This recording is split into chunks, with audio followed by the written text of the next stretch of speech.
Bonjour chers frères et sœurs de l'église de Jésus. Aujourd'hui nous sommes le mercredi 16 février 2022 et nous allons méditer ensemble Matthieu chapitre 13, versets 31 à 35, ainsi que les versets 44 à 58. Dans le premier bloc, Jésus va enseigner des paraboles en mettant l'accent sur la croissance du royaume de Dieu. Versets 31 et 32. Le royaume des cieux est semblable à une graine de moutarde. C'est la plus petite de toutes les graines. Mais lorsqu'elle pousse, elle devient plus grande que toutes les autres plantes du potager. Malgré ses débuts modestes, le royaume des cieux grandit plus que toute autre chose. Au verset 33, le royaume de Dieu est semblable à du levain qui fait lever toute la pâte. La croissance est phénoménal. Ce royaume des cieux, rien ne peut l'empêcher de grandir. Dans les versets 34 à 35, Jésus aide son auditoire à comprendre les paraboles. Sans lui, leur sens reste caché, d'où la nécessité de se tourner vers lui. Dans les versets 44 à 58, Jésus met l'accent sur le trésor caché, c'est-à-dire la valeur du royaume des cieux. Verset 44. Le royaume des cieux est semblable à un trésor enfoui dans un champ, et l'homme qui le découvre est rempli de joie.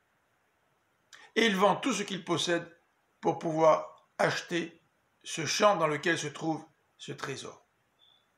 Dans les versets 45 et 46, Jésus parle d'une perle de grand prix qu'un homme découvre.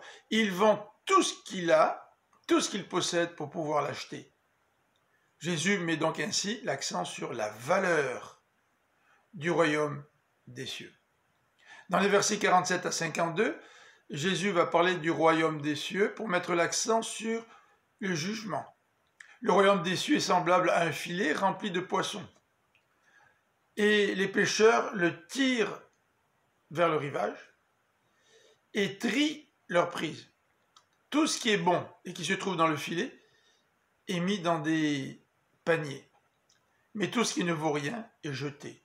Ainsi, dit Jésus, à la fin des temps, les anges sépareront les justes des méchants. Ces derniers seront jetés dans la fournaise ardente, là où il y a des pleurs et d'amers regrets. Jésus, dans les versets 51 à 53, va préciser que connaître les choses du royaume des cieux, c'est comme un trésor que l'on possède et d'où nous tirons toutes sortes de richesses. Par contre, versets 54 à 58, les habitants de Nazareth s'étonnent de l'enseignement de Jésus. Pour eux, Jésus est comme eux. Qu'est-ce qu'il a de particulier? Qu'est-ce qu'il a de meilleur? Et ils ne croient pas en lui. D'où la remarque du Seigneur. Nul n'est prophète dans sa famille. J'espère que ces réalités du royaume de Dieu auxquelles nous avons fait allusion aujourd'hui représentent pour vous un trésor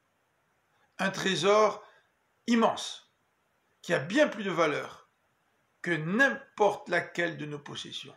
Je vous souhaite une bonne fin de journée, que le Seigneur vous bénisse. À demain.